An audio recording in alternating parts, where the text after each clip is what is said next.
President. Mr. President, at the outset, I wish to thank France and to congratulate you on your recent appointment and wish you the best in your crucial position. Today, you have a historic opportunity to shift the focus of this Council to the real and grave security threats. The Middle East is suffering from a cancer, and up until today, the Security Council has only ever discussed providing aspirin. Cancer, Mr. President, is not treated with aspirin. The time has come for this Council to address and eliminate the root of this cancer, and not only its side effects. Distinguished Council members and colleagues, we live in a backwards world. 18 years ago, Israel fully withdrew from Gaza in hopes to build trust with the Palestinians and chart a path towards a joint future.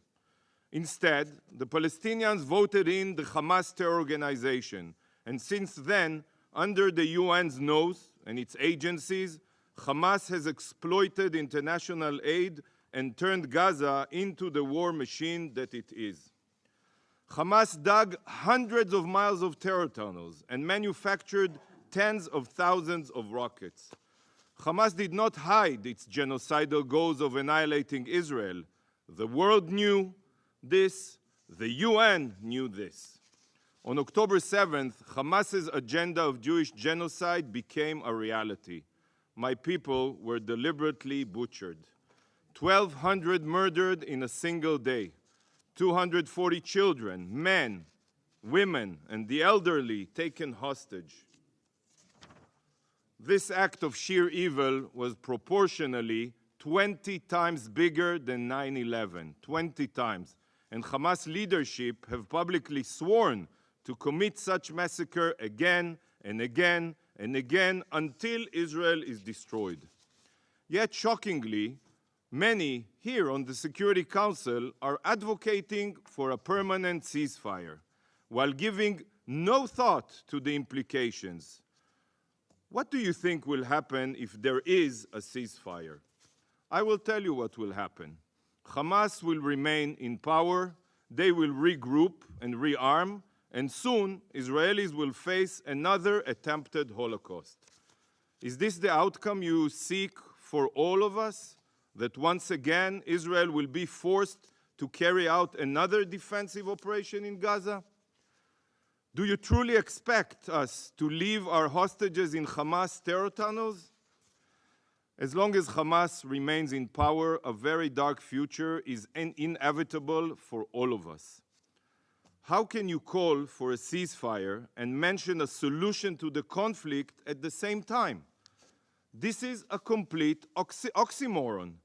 You cannot have both. It's impossible. Hamas seeks to annihilate Israel, and if you support a position that will leave Hamas in power, you cannot pretend to wish for a solution to the conflict. The past 18 years have proven this. But dear friends, there is a formula that can end the bloodshed, and if the Council stands united behind it, then it will materialize. Should Hamas turn in those responsible for October 7th, and should Hamas release all the hostages, this war would be over immediately. This is not a war that Israel chose, but we will defend our future just as each of you would defend the future of your country. Colleagues, today's meeting demonstrates the pinnacle of the UN's absurdity. Hamas and the Palestinian Islamic Jihad are vile terrorists, but these forces of terror are a mere symptom of the true security threat in the region and beyond. There is a regime responsible for sponsoring 90% of Hamas's terror budget, as well as arming them and training them. This is the same regime that supplies Hezbollah with precision missiles and provides the Houthis with ballistic missiles. And all this is carried out in order to wreak havoc and instability in the Middle East. And soon, these acts of terror will be carried out under a nuclear umbrella. Yet, the Council basically ignores this enormous threat. the threat that is the Ayatollah regime of Iran. How absurd is it that the foreign minister of the #1 state sponsor of terrorism that aspires to destabilize the Middle East is here today to address the Council? Can you imagine Hitler's foreign minister participating in a serious discussion on how to defend the Jews during the Holocaust? This is an upside-down world. The representative of a regime that publicly calls for the annihilation of the State of Israel publicly is advising on how to solve the Israeli-Palestinian conflict, a truly upside-down world. Colleagues, we hear calls to avoid a spillover of the conflict. I want to clarify. This spillover is not happening magically. It was planned and instructed. The person directly responsible for the terror attacks throughout the region for this spillover since October 7th will be sitting here soon. Minister Abdelhayan represents the regime that arms and instructs Hezbollah to target our civilians. He represents the regime that transfers weapons and intelligence to the Houthis. Without Iran, the Houthis would not have advanced cruise missiles or UAVs to target merchant vessels in the Red Sea. Look at this picture. These are Iranian weapons that were seized by the US Navy on their way to the Houthis. This is clear proof of who is masterminding this so-called spillover. Mr. Secretary General, has Iran's foreign minister come here to be held accountable? We all know the answer.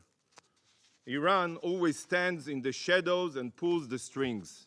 They always claim deniability, but the evidence is right here, just like in many other cases.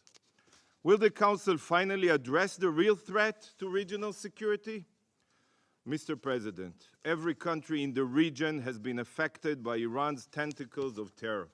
Saudi Arabia has been attacked with Iranian-supplied UAVs and ballistic missiles.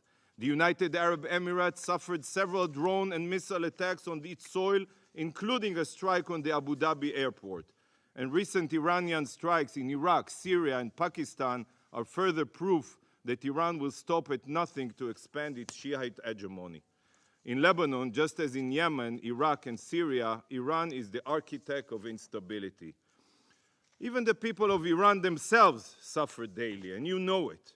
The Iranian regime murders women, murders innocent protesters, and just yesterday, another innocent Iranian, Muhammad Qubadlu, was executed.